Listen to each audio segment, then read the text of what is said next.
ರಾಸಲೀಲೆಯ video viral. ತುಮಕೂರಿನ Madhugiri DYSP suspend. ಜಮೀನು ವ್ಯಾಜ್ಯಕ್ಕೆ ಸಂಬಂಧಪಟ್ಟಂತೆ ಮಹಿಳೆಯೊಬ್ಬರು ದೂರು ನೀಡಲು ಠಾಣೆ ಮೆಟ್ಟಿಲು ಏರಿದ್ದಾಗ, ಆದರೆ ಠಾಣೆಯಲ್ಲಿದ್ದ ಡಿವೈಎಸ್ಪಿ ಅಧಿಕಾರಿ ಒಬ್ಬ ಮಹಿಳೆಯ ಮೇಲೆ ಲೈಂಗಿಕ ದೌರ್ಜನ್ಯ ಎಸಗಿರುವ ಘಟನೆ ಗೃಹ ಸಚಿವ ಡಾಕ್ಟರ್ ಜಿ. ಪರಮೇಶ್ವರ್ ಕ್ಷೇತ್ರ ತವರೂರು ಜಿಲ್ಲೆಯ ಮಧುಗಿರಿಯಲ್ಲಿ ನಡೆದಿತ್ತು.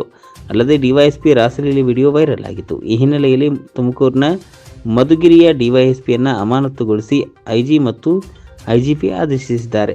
ಪಾವಗಡದ ಮಹಿಳೆಯೊಬ್ಬರು ಜಮೀನು ವ್ಯಾಜ್ಯದ ಬಗ್ಗೆ ದೂರು ನೀಡಲು ಮಹಿಳೆ ಪಾವಗಡದಿಂದ ಡಿವೈಎಸ್ಪಿ ಕಚೇರಿಗೆ ಬಂದಿದ್ದರು. ಮಹಿಳೆಯನ್ನು ಏಕಾಂತ ಕೊಠಡಿಗೆ ಕರೆದುಕೊಂಡು ಹೋದ ಡಿವೈಎಸ್ಪಿ ರಾಮಚಂದ್ರಪ್ಪ ಲೈಂಗಿಕ ಕಿರುಕುಳ ನೀಡಿದ್ದಾರೆ. ಲೈಂಗಿಕ ದೌರ್ಜನ್ಯ ಎಸಗಿರುವ ವಿಡಿಯೋ ಸದ್ಯ ಎಲ್ಲೆಡೆ ವೈರಲ್ ಆಗಿತ್ತು.